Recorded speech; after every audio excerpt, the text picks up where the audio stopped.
Hi everyone, this is Jay from Jay's Math Gymnasium. I just want to remind you, if you find these examples and tutorials helpful, please do subscribe to my channel and feel free to leave any comments or feedback that you like. These videos are a courtesy to all students who are learning algebra. Okay, we've been talking about the power rule involving exponents, and I've shown you some examples in the previous two videos on how we apply the power rule. Now we're going to extend that concept, and what we're going to do is apply the power rule to expressions that contain fractions. In other words, rational expressions or just fractions themselves.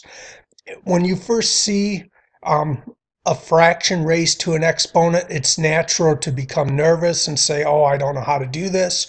But really, it's not too confusing. What we want to do is break it down into steps by applying the power rule. Here's an example that shows you this. Suppose you have 3/4 and it's all raised to the second power. Well, what you do is when applying the power rule is you take the exponent and you apply it to both numbers in the numerator and the denominator.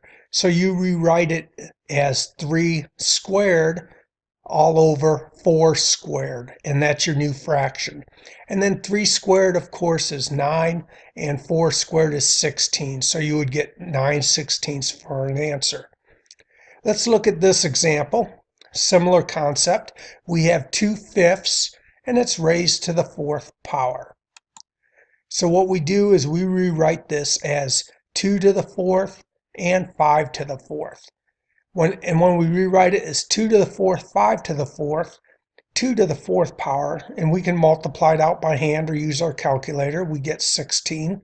And 5 to the 4th power is 625. So our answer is 16 all over 625. And we should always check to see if it can reduce. In this case, it cannot. So that's our final answer. Okay, let's look at an example with expressions. This has x over y, and it's all raised to the 7th power. So apply the power rule, and you raise the top to the 7th power, so x to the 7th, and then y to the 7th power. And it's just important to realize that the y cannot be equal to 0 because this causes division by 0, which is not allowed. Okay, so this slide is just highlighting the rules we've covered so far working with exponents. The two main rules have been the product rule, which you will find earlier videos on that, and then the power rule. And the power rule is really just the same rule, but there's 3 different cases shown here. There's a case where we have a single term inside the parentheses and we raise it to an exponent, and we do that by multiplying the exponents. There's a case where we may have 2 terms, like in this example it shows 4 is a term and then k is a term, and both of those terms are raised to the 3rd. So we just have to make sure we raise both terms to the 3rd power. So 4 to the 3rd, which would be 64, and then k to the 3rd power.